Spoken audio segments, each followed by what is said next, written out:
Jesse Swanson. God, I love that guy.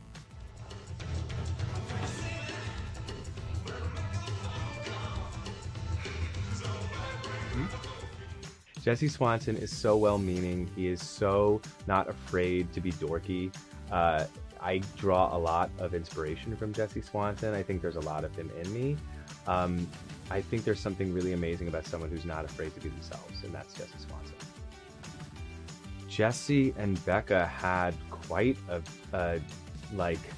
their relationship was interesting because I think Jesse saw something in Becca that Becca didn't really see in herself, and that was her willingness to kind of be vulnerable.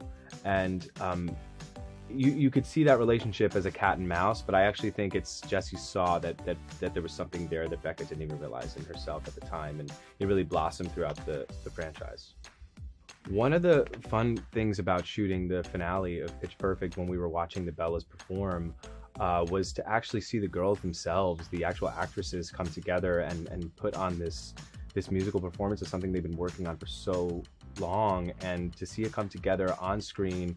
We got to actually be in the audience on the day, and it was thrilling. I watched every take. I got emotional every take. This whole move came from Max Handelman, our producer. He had that idea to do the Breakfast Club callback, and now it's become kind of an iconic moment in the film.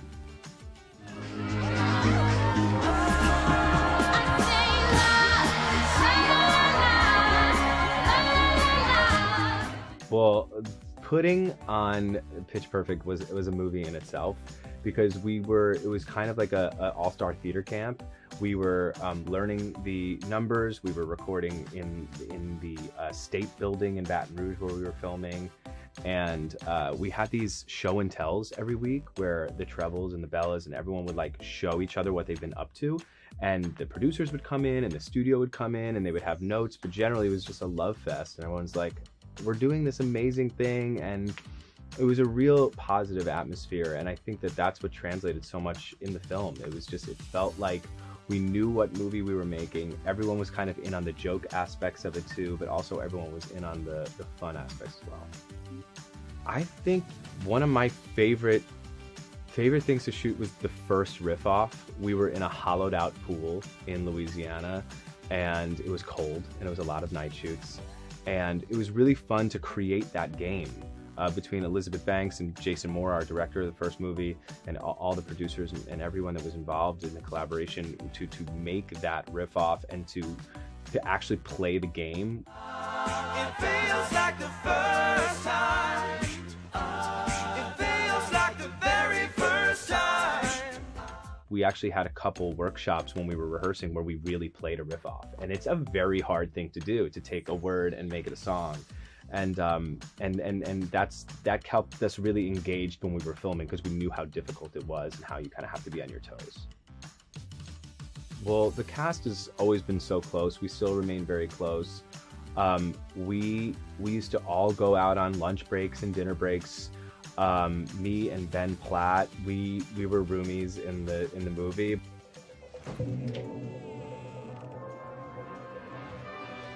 There he is.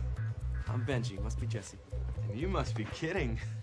But we also were down the hall when we were actually staying in the hotel filming the first one, and we would just hang out and we would sing in the hotel room, and it was really it was actually what you would hope the Jesse Benji friendship would be like off screen, and that's a relationship that's lifelong. He's a brother.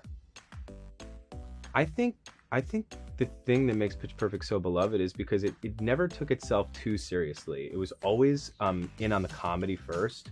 We weren't just trying to spoon feed this musical serious drama down anyone's throats. I think Jesse thinking he's the king of campus when he's probably not the king of campus at all is partially what makes him and the movie so fun and joyous, and that when push comes to shove, maybe we weren't the coolest kids, but we thought we were. And I think that was, at the time, it was kind of an infectious attitude.